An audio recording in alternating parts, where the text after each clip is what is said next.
Hello YouTube family, जितने भी मेरे यूट्यूब फैमिली हैं सबको दिल से नमस्कार प्रणाम। जितने भी मेरे छोट भाई बहन हमको देख रहे हैं, अपने सिंगर दिलीप दीवाना को, सबको दिल से नमस्कार प्रणाम। तो आइए मैं एक और गाना सुनाने जा रहा हूँ।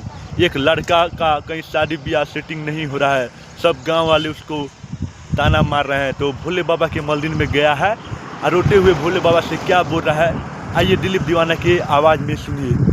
कि बानी गरीब दया कराए बाबा, होता न कोई सेटिंग हो। देखिए कैसे बोल रहा है बच्चा, सुनिएगा लोग गौर से। कि बानी गरीब दया कराए बाबा, होता न कोई सेटिंग हो। और संगी संगतिया के शादी हो गईल, हम अकेले कैसे रही हो। हे भोले बाबा, अर्जी सुनो हमार।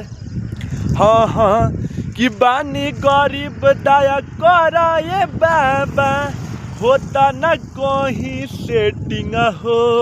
और संगी संगतिया के शादी हो गईल, हम अकेले कैसे रही हो। हे भोले बाबा दुख बजादा, हे भोले बाबा आ दुख बजादा, बाटे दुनिया लगौले उपवाधर हो। कि जलावा चढ़ाइब भंगिया चढ़ाइब, करब दिल से कदर हो। आ चांदी के पार से भेज दे गोला भर हो, चांदी के पार से भेज दे गोला भर हो।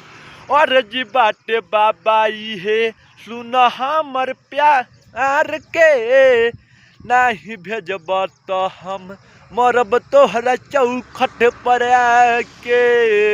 हे भोले बाबा ये गोला भर भेज द, बहुत दुख बा हो।